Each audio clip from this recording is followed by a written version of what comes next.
Okay, so we're back here today with Lenny on another episode. Lenny, just tell us a bit about yourself. My name's Lenny Pack. I'm 45, feeling it as well. I've had a bit of a varied life, but I was an apprentice footballer. Then I signed 3-year pro at Cambridge. Played with your dad back in the day, and then did training. So did my coaching qualifications. And ran a local college football academy for 10 years. Then I retrained. Needed to get a proper job. So I trained in health and safety, and I ended up as a training manager in the Middle East and Mozambique. So I was there for 4 years. What did that consist of over there? Working every day, every hour. It was purely. It was a job I loved, but it was a money making exercise for myself. Hard work as well. Hard work, and people looked at what the trappings of it, but didn't really understand the full amount of work that was put into it. So it was 8, 10, 11, 12 weeks away. Really? I did one 9-month stint in just Mozambique. Constant work for 9 months. Used to get sort of half day off on a Sunday. So, and we were stuck in the middle of the jungle, so there wasn't a lot we could do other than walk around the camp, go to the gym, and eat. So, but it was good. And then due to how do I put it, ISIS, that job came to an end. They stopped it literally a year ago, but I'd already been planning an out for myself with regards to a wellness centre. So I'd been suffering in that time myself with some mental health issues for one reason or another, and it was a situation where I wanted to be able to help myself predominantly, but I knew there was things out there that could help other guys. We've got our own pandemic going on with pretty much everyone you're sat next to has got something going on, and their issue is their issue, but you can't blow that out of the water. Is that what led you to opening up your? Predominantly, I wanted to work for myself, so I had a plan probably 2-3 years ago. I knew I wanted to get a cryotherapy centre. I knew I wanted to get a float tank, and I wanted to tie that in with other treatments. So sports therapy and things like that, because I understood the science of it, because my degree is in sports science and human biology. So I did that somewhere in there. I did my degree, and it's one of those situations where I was fully convinced and knowledgeable that cryotherapy chamber isn't just for the elite sportsman. It has a massive benefit for people's mental health. And selfishly, I was thinking of my own mental health at the time. So this was back in 2019, and it's just been one of those things. Everything we talk about, going back to safety, they talk about when an incident happens, all the stars aligned, and then an incident will happen, or like a perfect storm, and somebody gets hurt or whatever. It's a bit similar to this. All my stars aligned. ISIS attacked. They shut the project. I got moved back to the UK. I sold my house. I looked at my savings, and I was like, right, this is my moment. And I took a step forward. Teamed up with Lee Catlin, and that was a chance meeting. But I'm very much believing that all the stars aligned for the correct reason. And now we've between us, we've opened up a For Your House Wellness Centre, which is doing great, and we're getting a lot of people come through it, using all the services, cryotherapy. So a full body cryotherapy chamber has been excellent, and we probably, although they don't announce it to us, there's a lot of people who come to use it for their mental health. Not just like recovery. Not just recovery or pain management. They're coming because they know that it helps suppress their cortisols, and that it has. So like you were about to say, how does it actually help with mental health? So some of the key benefits from it is that going into that chamber at -87. A lot of people say, "Oh, you'll die." It's not a wet cold. Your body is warm when it goes in, and in that 3-minute process that you're in there, it takes the body to go, oh, hold on, Yeah. I need to fight this. So we're putting the body, we're hacking the system to going into fight or flight. Yeah. And so when it goes into fight or flight, the body will naturally protect itself. So it will draw all the blood to the core. So it's protecting the main organs. Through that process, it's keeping those cold. We get a temperature drop in the extremities, and we're looking for 10 to 15 target drop in the temperature. And if we're in that range, we can pretty much say that the body has gone into fight or flight. And when you come out of that, because you've survived, the body will release a huge amount of dopamine, serotonin, adrenaline, and it suppresses the cortisol levels. So we end up with this natural feeling of euphoria. Yeah. So you end up with people coming out instantly with a smile on their face. Yeah. And that process, and it varies in different people. Yeah. But it can last for 3-4 days, 5 days. After just one. Yeah, suppressing. So some people suffer really badly with anxiety. Yeah. And again, in the world we're in, it's changing now, but it's not something that people walk around and advertise. Yeah. And that's the problem. Yeah. And so we've got people who will go in, come out, and then say, "You told me I'll be smiling," and I'm like, "Yeah." And then I always tell them, go away, see how you feel, and then 3 or 4 days later, I'll get a message, or they'll come in and see Lee, all right, and they'll say, "Yeah, I feel great. When can I do it again?" Yeah. And so that's just one sort of side of it with that. But yeah, we've got lots of individuals who are coming for their mental health. Yeah. And on the flip side of that, if somebody's struggling with their mental health and having been there, I fought it for 16 months, I think. Really. And because I was raised in a different time, so my teenage years were sort of the late 80s and the early 90s.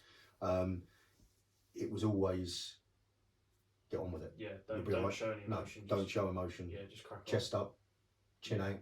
Go again. Do you know what I mean? And get yourself and go again. And so that's one of the issues where people are conditioned to try and deal with it on their own. Yeah. And if you haven't got the correct outlets, you're gonna end up popping, which I nearly did.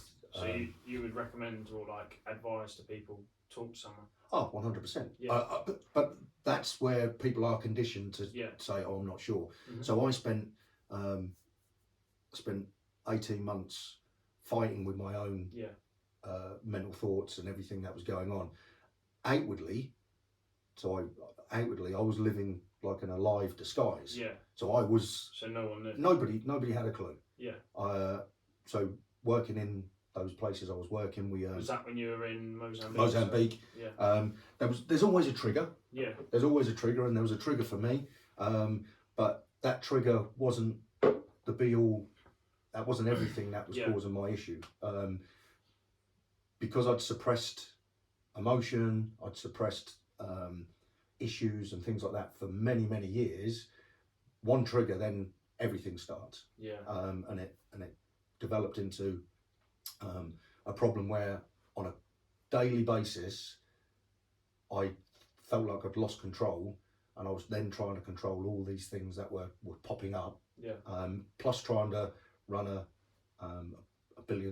multi-billion-dollar project with people who worked with me. Yeah. And so it was a pretty horrendous time. Mm-hmm. And it has eventually your body just gives up because you can't sustain that mental torture that you give yourself, and you can't sustain it physically because it will have a knock-on effect. I developed OCD in different, so I controlled my eating.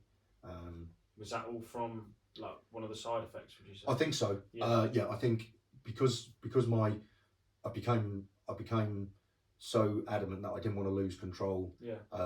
My food intake, I watched everything. I was on point, on time for everything. And if I was 2 minutes late or a second late, it threw my whole day off and put me into a little bit of turmoil. So like 5 o'clock in the morning, we'd go to work. I'd walk across the same bit of the jungle, or the camp. And if somebody stopped me to speak to me, I'd have to say, 2 seconds, I'll be back in a minute. It's because in my mind I had to do my little process. Bag in, laptop on, make sure everyone was right, and then I'd come out and say, yeah, okay. So yeah, it's a strange process, and one of the hardest things is actually recognising that and admitting how it to yourself. How do you think what made you realise that you were struggling? Because I was on the brink of killing myself. Yeah. Without question. And for me to sit here and say that now, I feel comfortable to say that. Yeah. There isn't a probably 18 months ago, probably a year ago, I wouldn't have been able to say that. It takes a lot of courage to say that. Yeah, and I think the issue was, and I can hear it in my head now. Everyone was like, "Oh, what you got to be down about? Yeah, you got a nice car, you got a load of money, lovely house." Yeah, it doesn't mean anything when your head's off track. That's it. When your mind is somewhere else, and you're beating yourself up. Yeah, and that was the issue, and I think it was once my head had started going, you're in trouble. Yeah. Everything then was coming. So yeah, and it's one of those. So I was in a I went to, so when I was working in Mozambique, my first year there, I used to do a month on, and it sounds so glamorous, right? But it's not. So I used to do a month on, work 28 days, and then I'd be off for 28 days. Okay. But the problem was, because I was an expat, so I was an expatriate to the UK, I could only be here for 90. Okay. So I had to go away. Yeah. So I'd come home. Then have to go again. I'd sit in my house for a day, and then I'd have to fly off somewhere else. Yeah. And so what then happened was, my body was constantly travelling. Yeah. And I ended up never resting. Yeah. Mine was constantly going, and I had a big pot of money. So what I was doing was going, okay, I'm going to buy myself happy. Yeah. So I was buying, instead of buying one pair of trainers, I'd buy 4. Yeah. Instead of buying one jumper, I'd buy 6. Yeah. It was a real, and then get home and go, oh, okay, it's not really helped. Yeah. So the travelling part of it, and what happened was, I went to Benidorm. All right, I said to my mate, I said, come on, I said, I've got to go away. So me and my mate went to Benidorm. I got robbed on Benidorm by the potato men, which is a long-lasting joke. And I have to tell you, so we're walking along the street, hungover to hell, and my mate Matt, he goes, I've got to get a beach towel. I said, all right, well, there's a little shop there. I said, oh, look out for those boys, they're on the rob. Yeah. He went, all right, mate. Anyway, he goes in and buys a beach towel, and he came out, and he said, I looked at you, and he said, you're just giving them money. and I was like, yeah. I said, I don't know what happened there. He showed me a pea under a piece of potato, and the next thing I was like, it's definitely there. And so it's all he ever says to me is, my money, your money, now my money, which is what the bloke said to me. So, but yeah, so we went to Benidorm, and I remember in Benidorm, I don't know, on the second night, I had a bit of a, I suppose it was the first time I let something out. Yeah. And I had a bit of a.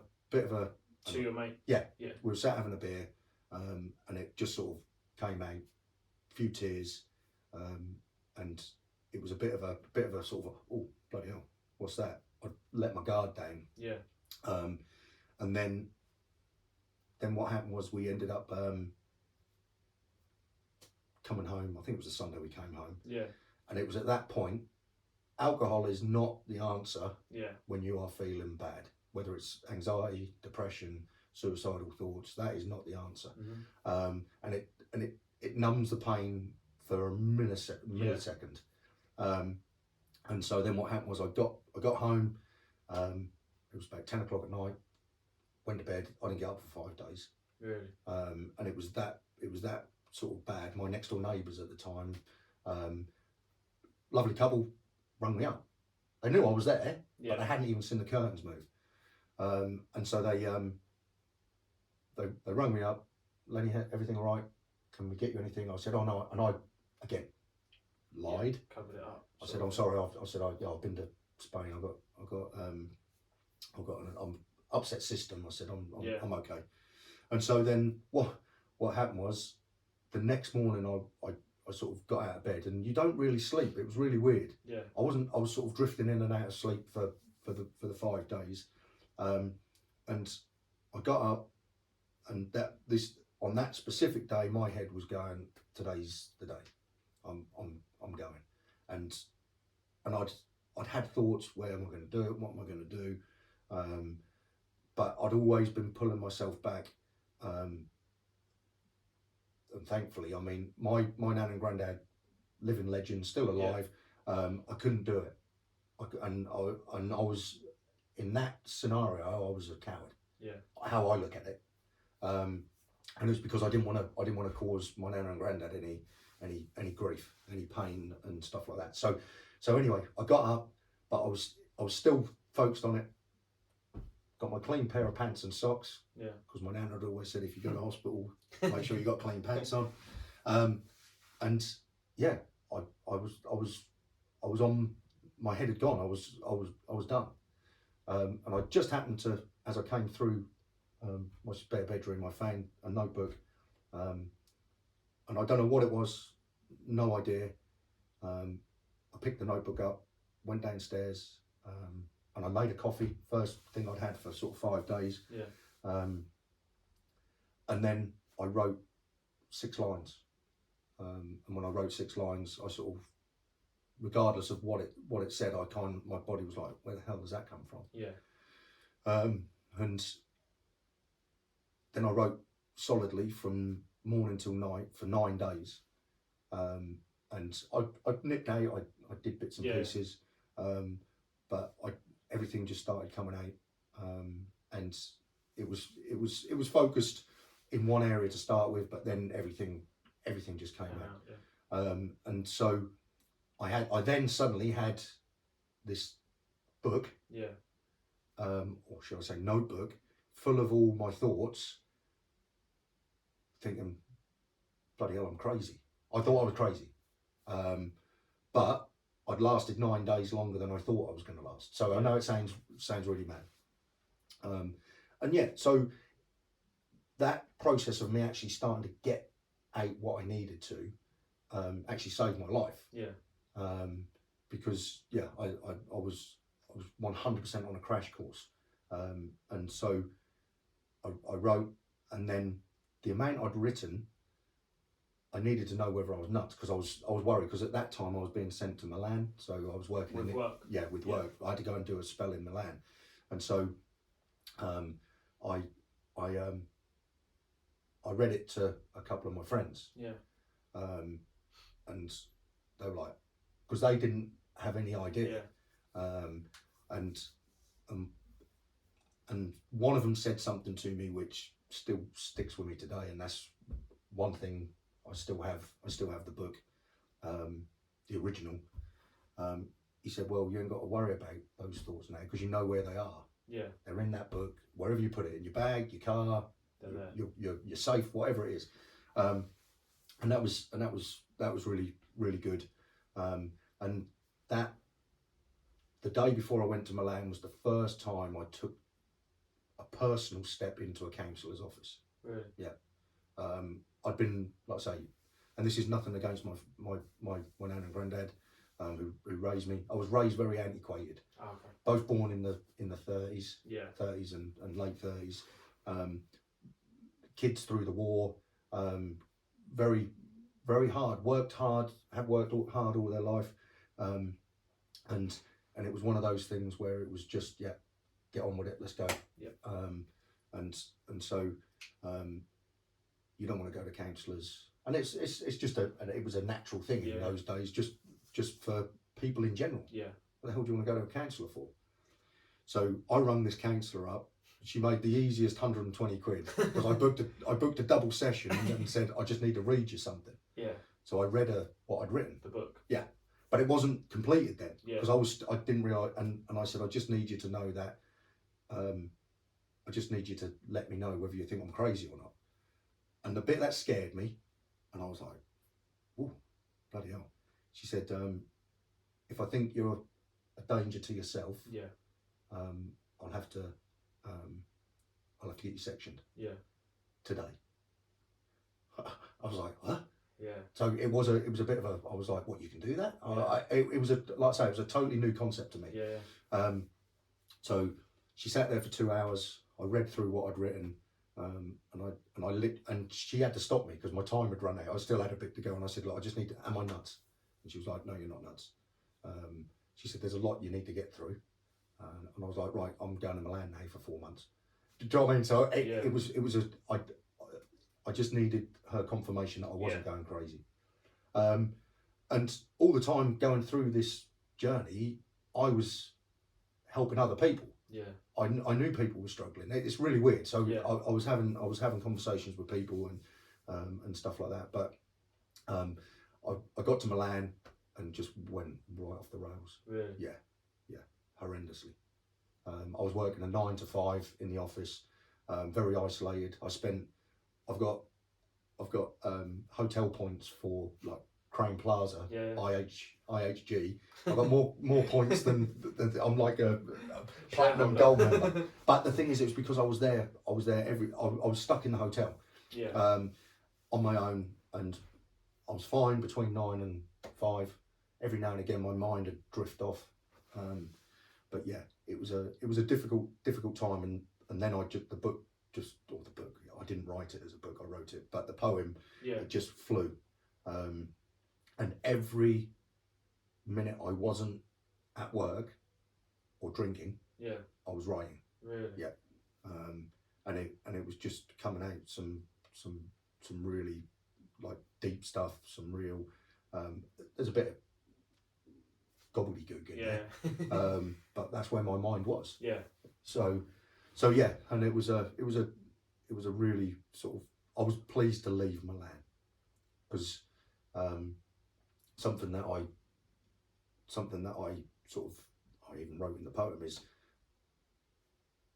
at work on sites, you're always with people, even if you are alone. Mm-hmm. Do you know what I mean? Yeah. Do you know what I mean? And that was something that, being on my own home was deadly. Yeah. Being on a site, I had a purpose. Yeah. I had a schedule. Mm-hmm. I had people. Work to do as well. Yeah, I had work to do. I was busy. Yeah. And it was only in certain times of the day where I'd sit there and be thinking, okay. And to be fair, and a lot of people don't know this, we weren't under siege, but in the whole region we were under. There was ISIS attacks all over the place, and I actually I wasn't bothered. Yeah. If they came, because that would, if I'd have got killed by that, my mindset at the time was, I didn't kill myself. Yeah. I know do you know what I mean? Yeah, it sounds really weird. I was like longing for something else. Even in the helicopter, we used to fly in the helicopter, and everybody's like a little bit sort of holding on, and you're going across the jungle, and I kept looking down, going, God, I wonder if they've got RPGs. It was a very weird place to be. Yeah. It was a strange thing. And then there was one point where my mind kicked into reality. Yeah.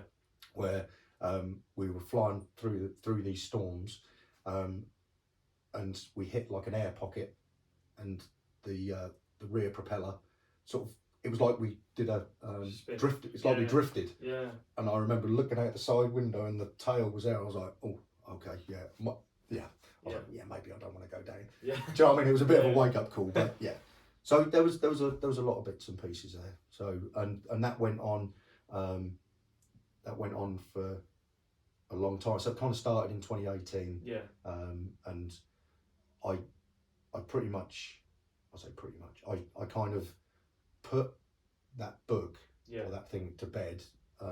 It was on a journey home from Mozambique, and it was in the December of 2019, so going into 2020, I think. Was it then? So that was in 2020. Yeah, so 2020. I'd been in Mozambique on site, and it was weird because the New Year's Eve, I because of a certain situation, my mindset, I actually did 4 Christmases away. Really? and I was kind of ready. I needed to get back, but I didn't do 2020. I came back 2021. Yeah.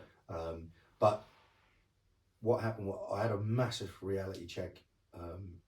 New Year's Day 2020, or going into 2020. I did like a message to a few people, wish some people like Happy New Year. Yeah. And one of my friends, she messaged back just saying my dad's just killed himself, and I never forget it. It was like a yeah. And my initial thought and stomach feeling was, wow, I genuinely felt that guy's pain, because it was one of those situations. I didn't see him. I didn't see him as selfish. I don't see it as the coward's way out. Yeah. Do you know what I mean? You've got to be at the brink. Yeah, like breaking point. For you to do that. Yeah. And like I say, it was one of those. So it was unbelievable. It was like I couldn't believe it. So I said, look, I'm back January 15th. So had a cup of tea, and she said to me one thing. She said, I wish my dad could have read your poem. And I was sort of like, what do you mean? She said, well, he may have realised some snippets that he wasn't on his own. Yeah. And I was like, okay. And she said, some bits he could relate to, sort of. Yeah, yeah. And the thing is, I was like, right. And she was like, will you publish it? And I said, well, I didn't write it to publish it. And you got to understand, coming from where I've been, yeah, family-wise, or growing up, yeah, in the 80s and 90s, expressing your emotions is one thing. Yeah. To actually put them out share there, them, yeah, and share them is a huge thing. So, I said, well, I don't know, let me have a look. Anyway, I was then flying out 2 weeks later, jumping on the plane. I was at Heathrow. I rang the publishers, and they said, yeah. So I sent them the thing and I published the book. And for me, I haven't done it for reward. I don't know. I've done it for my friend, if I'm honest. Yeah. But it was one of those situations where I get maybe 1 or 2 messages every 6 weeks from somebody. And what they do, they take a little snippet from it. Forget all of my issues. Yeah. My issues were my issues. But the actual the bits that were coming out. So like I said earlier, I was living in a lie disguise. Yeah. One guy, he picked up on that bit. He said, that's me. Everybody thinks I'm fine. And then there's another bit where I talk about, I tell people I'm okay, but okay's bang in the middle of broken. Yeah. And there's a shirt just been brought out with it on. I'm not saying it's, yeah, but that's bits that people are relating to. So, so it was one of those. I put it out. For me, it kind of closed my little bit. I've written 7 more since. Really? Yeah, but I haven't done anything with them. I don't need to do anything with them. That's not what I want to do. The second one, to be fair, they have got it, but I haven't pushed the button on it yet. Yeah. And 2020 in February, I don't know if you remember, it was very close to, I think it was February 2020 when Caroline Flack killed herself. Yeah. And I was back in Mozambique then. And that's when the second one started and my second book started. And it was one of those scenarios where I looked at, my body was just like, oh, you need to write stuff down. And so I was writing bits and pieces down. And it doesn't matter who you are. It genuinely doesn't.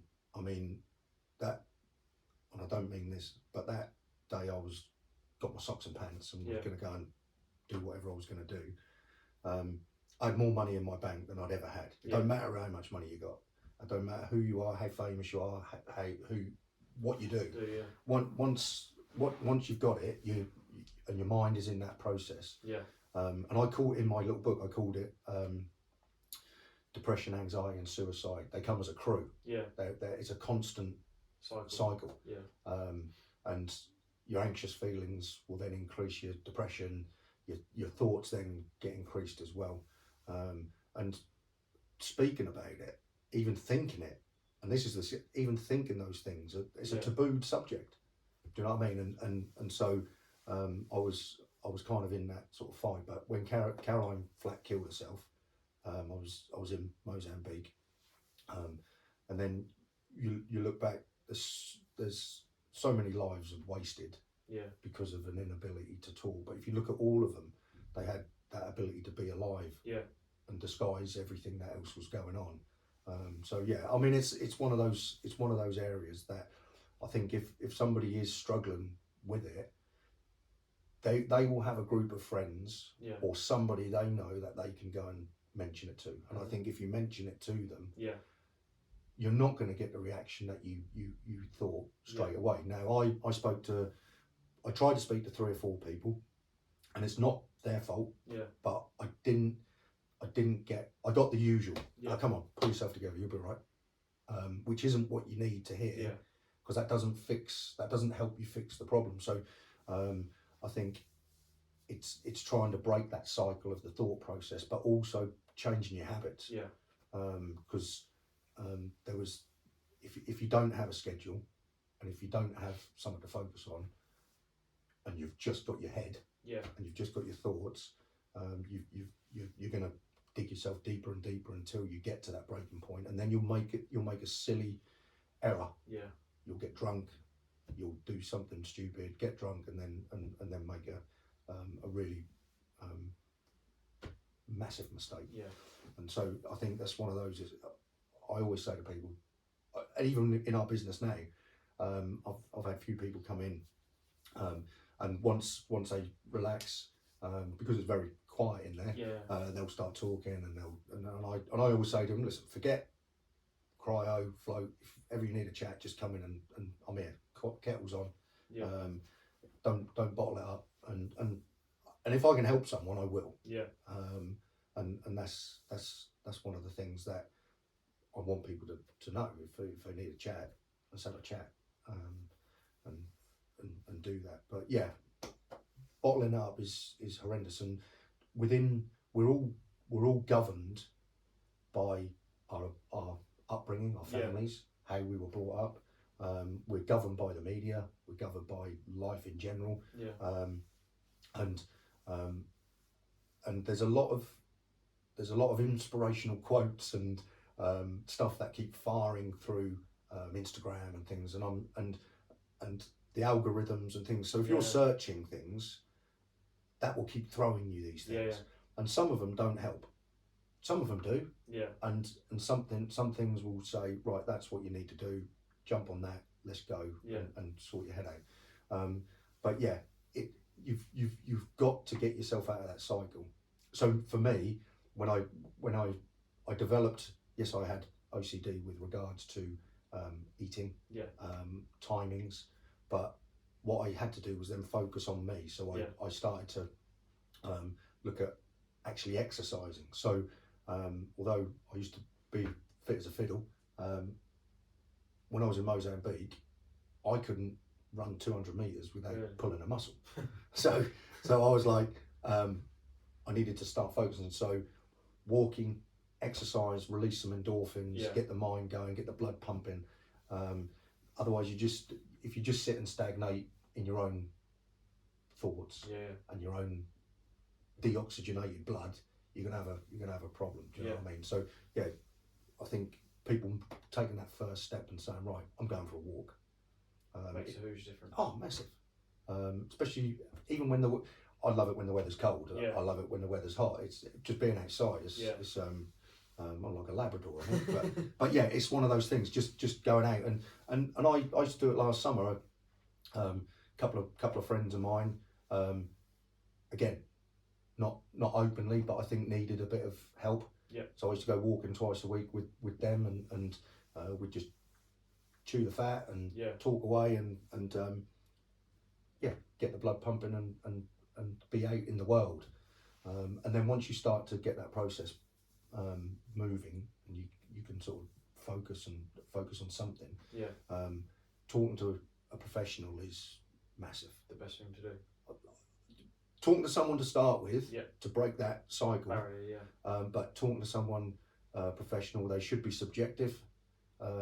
Their opinions or their information will be